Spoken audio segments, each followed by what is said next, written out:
Welcome 12th online physics lecture stationery wave. आणि या stationery वेव्हच्या संदर्भामध्ये आपण बरीचशी माहिती आता लास्ट 2 लेक्चर्सला आपण गोळा केलेली आहे. आणि ती सर्व जो डेटा आहे, ती सर्व इन्फॉर्मेशन जी आहे ती जर मी एकत्र मांडली तर काय तयार होणार आहे? Properties of stationary wave. बघा, आपण आता आज प्रॉपर्टीज ऑफ स्टेशनरी वेव्ह बघणार आहे. पण यासाठी नवीन कुठल्याही गोष्टीची गरज नाही आहे. तर तुम्हाला परीक्षेमध्ये क्वेश्चन पडू शकतो, state properties of stationary wave. State properties of stationary waves. मग हा क्वेश्चन नव्यानं तुम्हाला पाठ करायची काही गरज नाही. असल्या गोष्टी घोकंपट्टी करत बसायचे नाही. कारण आपण जे 2 दिवसात जे आपण डेरिव्हेशनचे रिझल्ट्स आहेत बरोबर आहे, किंवा डेफिनेशन जे हे सर्वांच कॉम्बिनेशन केलं तर automatically properties of stationary waves तयार होणार आहेत. म्हणजे कसं बघा, ठीक आहे, आता क्वेश्चन परीक्षेमध्ये असा पडला, या टाईपचे क्वेश्चन नुसतं लॉजिकली लक्षात ठेवायचे. State the properties of stationary waves असं जर क्वेश्चन पडला तर यातलं सगळ्यात पहिला मला सांगा, स्टेशनरी वेव्स प्रोड्यूस कशा होतात, हाऊ स्टेशनरी वेव्ह प्रोड्यूस होतं. तर सगळ्यात पहिला म्हणजे the 2 identical waves, 2 identical progressive waves superimpose each other और interfere each other, then and then stationary wave produce. म्हणजे स्टेशनरी वेव्हची पहिली प्रॉपर्टी काय? To produce the stationary waves 2 identical progressive wave traveling along path opposite direction interfere each other then the resultant motion, the resultant wave is the stationary wave. this is the first property. लक्षात मी काय म्हटलं, म्हणजे आपली stationery वेव्हची जी stationery वेव्हची आपली जी definition आहे ते definition आपली काय असणार आहे? फर्स्ट प्रॉपर्टी असणार आहे. म्हणजे मी याच्यामध्ये काय लिहू शकतो सांगा? व्हेन बरोबर आहे, काय सांगणार? When 2 identical. आता आयडेंटिकल का मला सांगा बघू?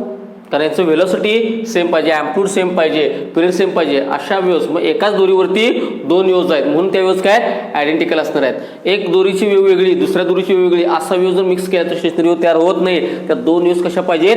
आयडेंटिकल. आयडेंटिकलच्या मागं अर्थ कुठला लपलाय? त्यांची वेलोसिटी, फ्रिक्वेन्सी, ॲम्प्लिट्यूड, पिरियड सगळं कसं पाहिजे? सेम पाहिजे. म्हणून त्याला काय म्हणायचं? 2 आयडेंटिकल प्रोग्रेसिव्ह वेव्ह. लक्षात घ्या, वेन 2 आयडेंटिकल प्रोग्रेसिव्ह वेव्ह ह्या कशा असल्या पाहिजेत? ट्रॅव्हलिंग असल्या पाहिजेत. कुठं? Along same path. पाथ कसा पाहिजे? पाथ सेम पाहिजे. लक्षात घ्या, पाथ कसा पाहिजे? Same, but in opposite direction. But in opposite direction. But in opposite direction. बरोबर. मग नुसतं अपोजिट डायरेक्शन असून चालेल का? नाही आहे. तर थोडक्यात ते काय झालं पाहिजे? इंटरफिअरन्स झालं पाहिजे, मिक्सिंग झालं पाहिजे.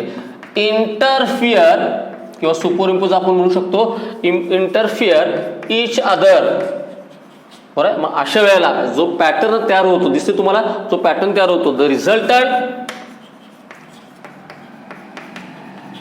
Wave is a stationery wave. आणि जी रिझल्टंट वेव्ह आहे ती काय आहे? स्टेशनरी वेव्ह आहे. म्हणून मगाशी मी म्हटल्याप्रमाणे मी या प्रॉपर्टीजमध्ये तुम्हाला नवीन असं काहीच सांगणार नाही आहे. फक्त आपण जे 2 दिवसामध्ये सर्व रिझल्ट्स गोळा केलेत ते एकत्र लिहिणार आहे. तर पहिला म्हणजे for production of stationary wave we have 2 identical progressive waves travelling same path opposite direction. Path same, direction opposite, आणि काय झालं पाहिजे? इंटरफिअर झालं पाहिजे. Then the resultant motion is the stationary wave. It is the first property. Second property मला काय सांगणार सांगा?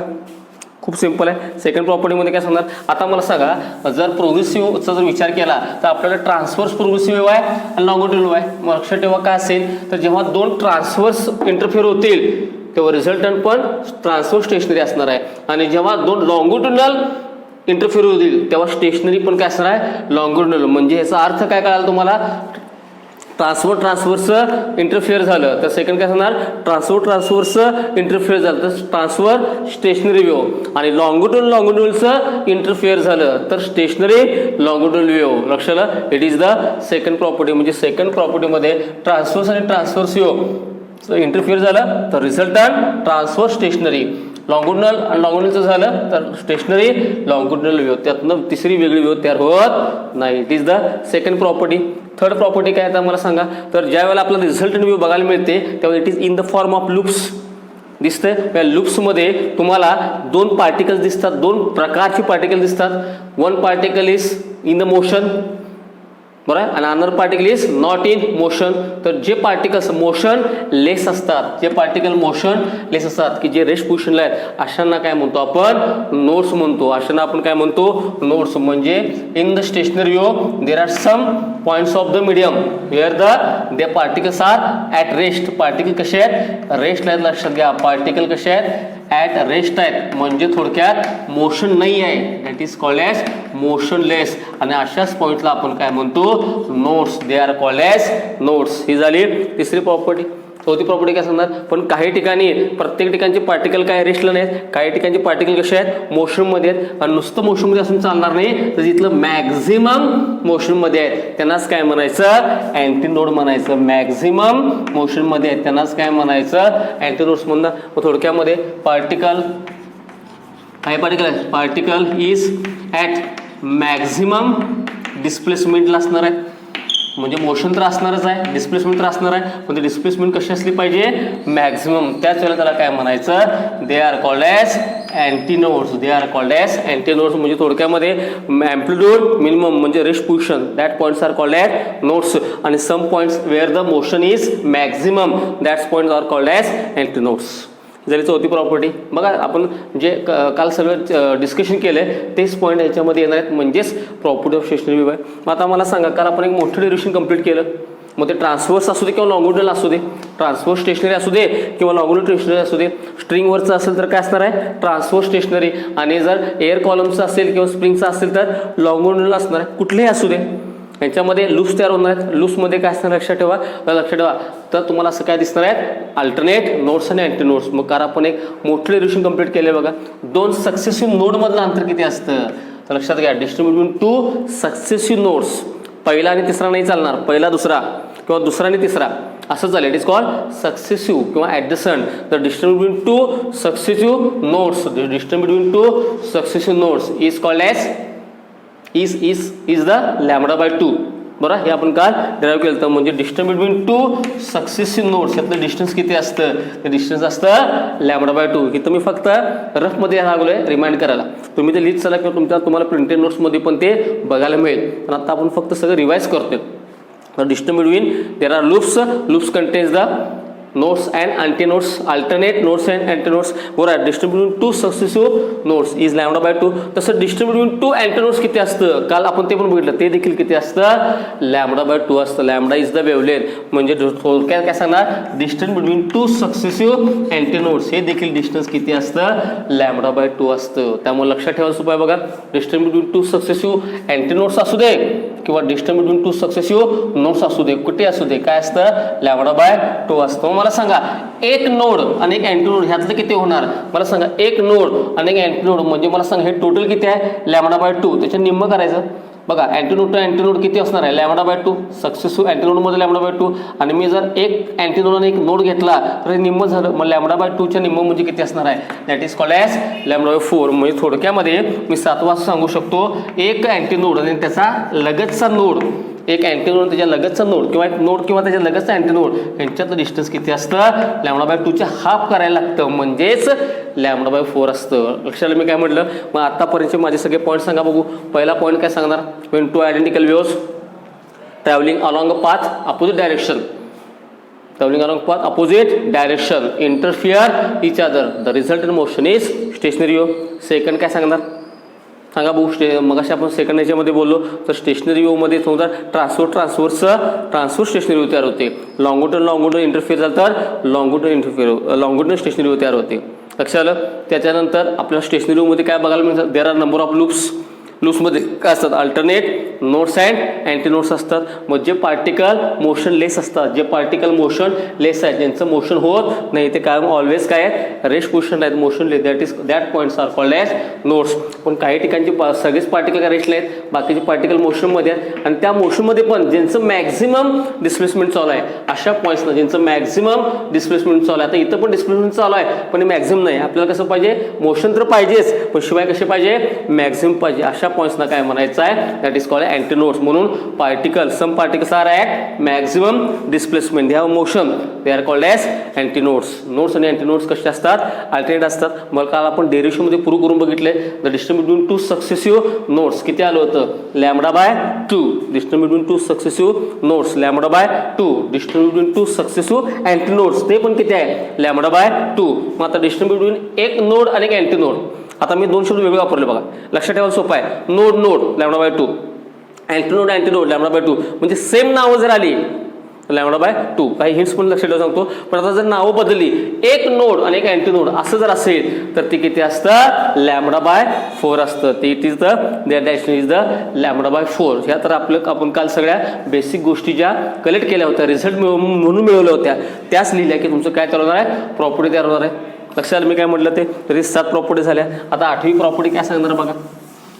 बघा आता मला सांगा, जेव्हा एक लूप तयार होतो त्यावेळेला काय होतो बघा. मी इथं एक लूप लिहितो, एक लूप काढतो बघा. समजा रिजिड सपोर्ट आहे आणि सपोर्ट आहे, एक लूप तयार झालं, एक कडा तयार झाली. इथं काय आहे, नोड, इथं काय आहे, नोड, इथं काय आहे, अँटी नोड. लक्षात ठेवा, एक लूपमध्ये the portion between two successive node, दोन नोडच्या मध्ये एक लूप तयार असतं बघा. दोन नोडच्या मध्ये काय असतं, सिंगल लूप असतं. हे सिंगल लूपमध्ये आता जर तुम्ही इथं बघितलं तर मला सांगा, इथं डिस्प्लेसमेंट 0, इथं थोडीशी जास्त आहे, इथं थोडीशी जास्त आहे, इथं जरा जास्त आहे, इथं जास्त आहे. पण ह्या ठिकाणी मात्र काय झाले, सगळ्यात जास्त झाले बघा. पण त्याच्या पुढे गेलं तर काय होणार आहे, इथं पुन्हा कमी झालं, इथं पुन्हा कमी झालं, इथं कमी झालं, आणि इथं पुन्हा काय झालं, 0 झालं. म्हणजे अँप्लिट्यूड जर तुम्ही बघितला मेन पुशपासून डिस्टन्स, तर नोडकडून जर अँटी नोडकडे चालला तर तो काय होत चाललाय, बदलत गेलाय बघा. The amplitude goes on changing, amplitude goes on changing from node to antinode. इथं 0 होतं, नंतर जरा वाढलं, नंतर जरा वाढलं,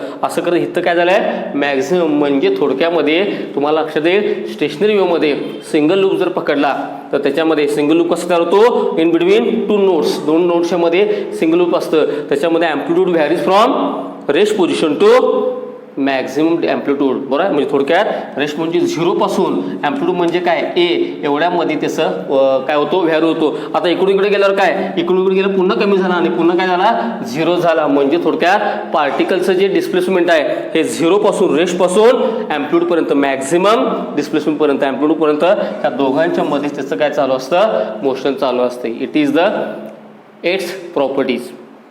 झालं. त्यात आणखीन काय सांगणार, आता मला सांगा की प्रोग्रेसिव्हमध्ये काय होत होतो, एनर्जी ट्रान्सफर होत होती. प्रोग्रेसिव्हमध्ये एनर्जी ट्रान्सफर होती, पण स्टेशनरी वेव्हमध्ये एनर्जी पण ट्रान्सफर होत नाही. There is no transfer of energy. हा एक प्रॉपर्टीचा महत्त्वाचा भाग तुम्ही सांगू शकताय. हा लक्षात, यामध्ये प्रॉपर्टीचा एक महत्त्वाचा तुम्ही भाग सांगू शकता. लक्षात, म्हणजे काय सांगणार, in case of progressive what happens, there is a transfer of energy. Energy काय होते, ट्रान्सफर होते. हा पार्टिकल हल्ला, याच्यामुळे शेजार चालतो, हा हल्ला, असं करत करत वेव्ह पुढे जाते. पण in case of stationary wave there are loops form, म्हणजे ते पुढे पण जात नाही. मग म्हणजे in case of stationary wave there is a no transfer of energy. Energy पण ट्रान्सफर होत नाही. लक्षात, ही एक प्रॉपर्टी लक्षात येईल. आणखीन एक महत्त्वाची बघा, समजा मी तुम्हाला इथं आणखीन काही लूप्स दाखवले स्टेशनरी वेव्हचे, कसे येते का बघा. एक एक प्रॉपर्टीवरती आपण डिस्कशन चालू आहे.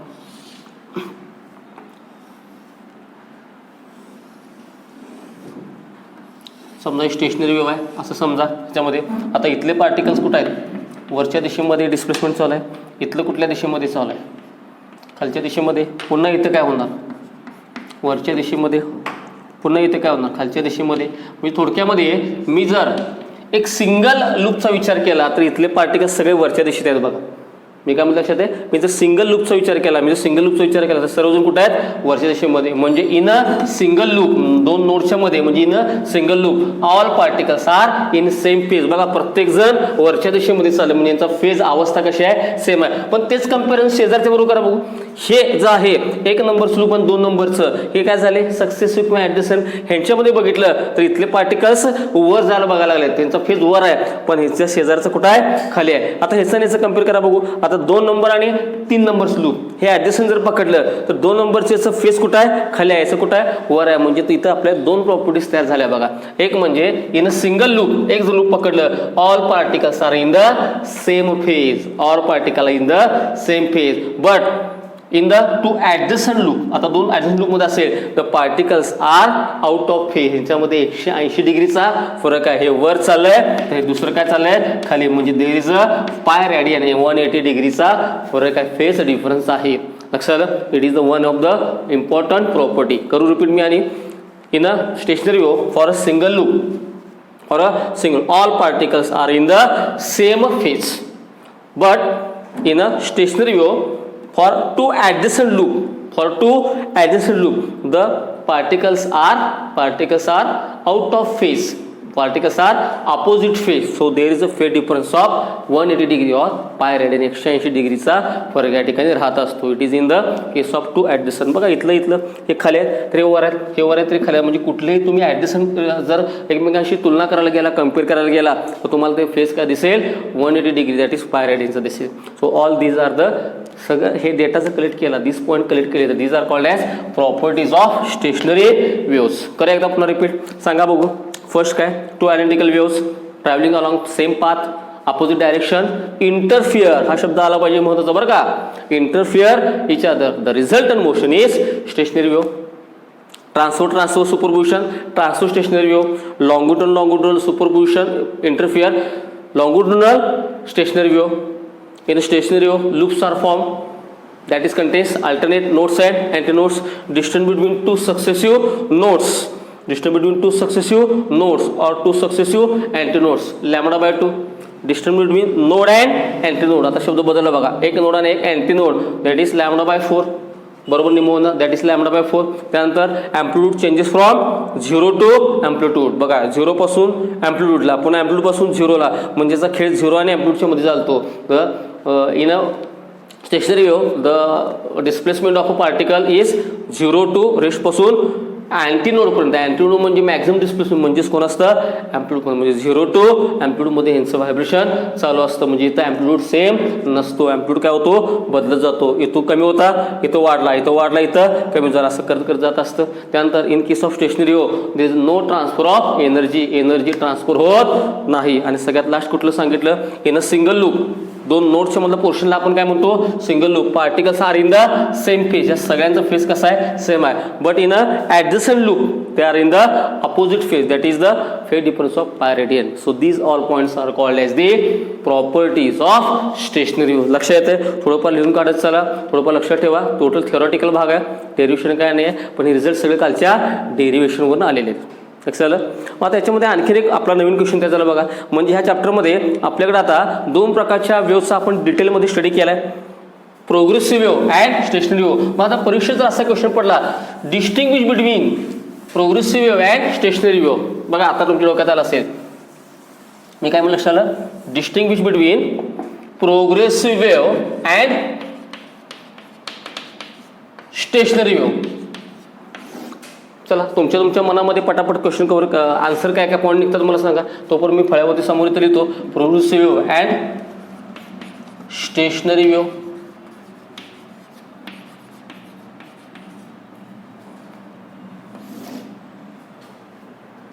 हे जर डिस्टिंग्विशला पडलं तर मला सांगा काय. आता हा प्रश्न मी तुम्हाला विचारू शकतो, कारण आपण ह्याच्या बाबतीमध्ये डिस्कशन करून झाल्यामुळं काही डिस्टिंक्शन पॉईंट्स, मी असं म्हणणार नाही की तुम्हाला सगळे डिस्टिंक्शन पॉईंट येतील, पण काही डिस्टिंक्शनचे पॉईंट मात्र तुमच्या मनात इमिजिएटली निर्माण झाले असतील. तर एका दुसरा पॉईंट जरा मला रिवाइज करू शकता. बघा मनात तयार झाला का बघा तुमच्या. सगळ्यात काय नावातच आहे, याच्यामध्ये काय सांगणार, प्रोग्रेसिव्ह वेव्हमध्ये काय होणार, this wave travel along the same direction continuously, बरोबर. दिस will travel along the same direction continuously, it is the progressive wave. इथे काय असणार आहे, दिस wave not moving forward or backward, so it is called as stationary wave. म्हणजे माझा पहिला point काय असणार बघा या ठिकाणी, the wave is traveling in the same direction continuously, progressive. the wave is not moving forward or backward, हा जरा पहिला मुद्दा. दुसरा मुद्दा मला सांगा ह्याच्यामध्ये काय होणार, मग मला सांगा हे मोशनमध्ये आहे म्हणजे इट हॅज सम व्हेलॉसिटी, ह्याला काहीतरी व्हेलॉसिटी असणार आहे, but it has the no velocity, it has the no velocity. कारण ती वेव्ह थांबलीच असते, जी गोष्ट पुढं पण जात नाही मागे जात नाही, म्हणजे रेस्ट पोझिशनला स्टँडिंगला आहे, so it has a no velocity. Progressive वेव्हला काहीतरी व्हेलॉसिटी असणार आहे, पण याची व्हेलॉसिटी किती असणार आहे, 0 असणार आहे. त्यानंतर तिसरं काय सांगणार, एनर्जी ट्रान्सफर. या ठिकाणी काय होतं, ही वेव्ह ट्रॅव्हलिंगमध्ये म्हणजे एनर्जी ट्रान्सफर. या ठिकाणी काय होणार, एनर्जी इज नॉट ट्रान्सफर. इथं काय सांगू शकताय, एनर्जी इज नॉट ट्रान्सफर. तर एनर्जी पण ट्रान्सफर होत नाही. त्यानंतर याच्यामध्ये काय असतं, ऑल पार्टिकल्स, बरोबर आहे का. अँप्लिट्यूड काय असतो, सेम असतो. प्रोग्रेसिव्ह मध्ये अँप्लिट्यूड कसा असतो, सेम. पण स्टेशनरी मध्ये काय आताच मी सांगितलं, 0 पासून एला म्हणजे इथून इथपर्यंत अँप्लिट्यूड काय होतो, चेंज होतो. म्हणून या ठिकाणी सांगणार आहे amplitude not same, amplitude not same, amplitude not same for all particles, amplitude not same for all particles. हा सगळ्यात भाग याच्यामध्ये महत्त्वाचा आहे. लक्षात आलं. बघा भाऊ, आपण मी बेसिक फक्त पॉईंट्स काढले की जे परीक्षेला काय खूप घोकमपट्टी किंवा एक्झाम जात असताना खूप बाय हार्ट पाठ करून जायची गरज आहे असं नाही आहे. तुम्ही लॉजिकली करू शकता. आपल्या 2 दिवसाच्या डिस्कशनवरती इमिजिएटली करू शकता. बरोबर. काय सांगणार सांगा, प्रोग्रेसिव्ह अवयव with travels along the same direction continuously, progressive, the wave which is not moving forward or backward, stationary wave. बरोबर. त्यानंतर it has a velocity, it is velocity, it has 0 velocity. त्यानंतर energy can be transferred, energy not transferred. All particles amplitude same, amplitude varies. Amplitude मात्र आपला stationery मध्ये मगाशी बोलल्याप्रमाणे vary होत जातो, 0 to a पर्यंत होत जातो. त्यानंतर मला सांगा, जर फेज डिफरन्स सांगायचं झालं तर काय असणार आहे, तर याच्यामध्ये एक गोष्ट सेम असणार आहे. सेम लूप घेतलं तर फेस काय असतो सेम, पण शेजारावर कम्पेअर केलं तर मला सांगा याच्यासाठी काय असतं, 180 डिग्रीचा फरक असतो. कितीचा असतो, 1 डिग्रीचा. पण ह्या ठिकाणी मात्र डिफरंट असतं, पण 180 डिग्रीचं असतं असं नाही. फेज इज डिफरंट म्हणणार, कम्पॅरिझन टू लूप्स. हे डिफरंट असणार आहे, लक्षात घ्या. 180 असेल असं नाही, बरोबर. पण ह्या ठिकाणी मात्र की स्टेशनरीमध्ये मात्र कसा असतो, तो एक्झॅक्टली किती असतो, 180 डिग्रीचा फरक असू शकतो. लक्षात मी काय सांगितलं आहे. सो हे काही बेसिक डिस्टिंग्विश पॉईंट्स आपण काढू शकतो. कशाचे, प्रोग्रेसिव्ह वेव्हचे आणि स्टेशनरी वेव्हचे. कशाचे काढू शकतो, प्रोग्रेसिव्ह वेव्हचे आणि स्टेशनरी वेव्हचे. लक्षात आलं. बघा अनेकदा रिपीट करूया. काय असेल क्वेश्चन, क्वेश्चन असेल distinguish between progressive and stationary wave. बघा पहिला मुद्दा, a wave travelling along the same direction continuously progressive. A wave resultant wave which is not moving forward or backward which is standing is called stationary wave. हे ट्रॅव्हलिंगमध्ये आहे. So it has wave velocity, it has the wave velocity 0. Energy transfer होते, energy transfer होते. इथं energy देखील transfer होत नाही.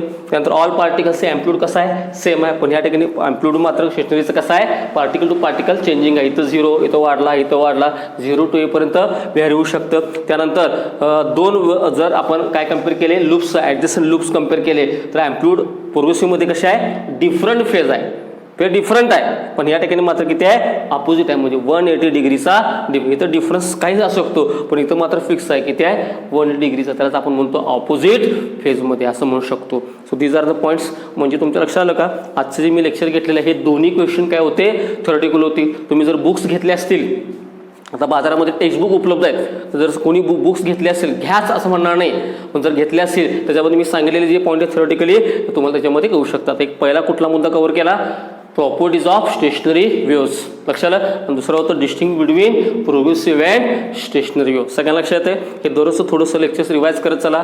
वाटल्यास लेक्चर पाहिजे असेल तर रिपीट बघत चला. थांबून फॉरवर्ड रिव्ह्यूज करून तुमचे काही नोट्स तयार करा आणि त्यामध्ये करू शकता. लक्षात आलं. तर आपले जे व्हिडिओज आहेत ते डेफिनेटली दररोज अटेंड करत चला. ओके.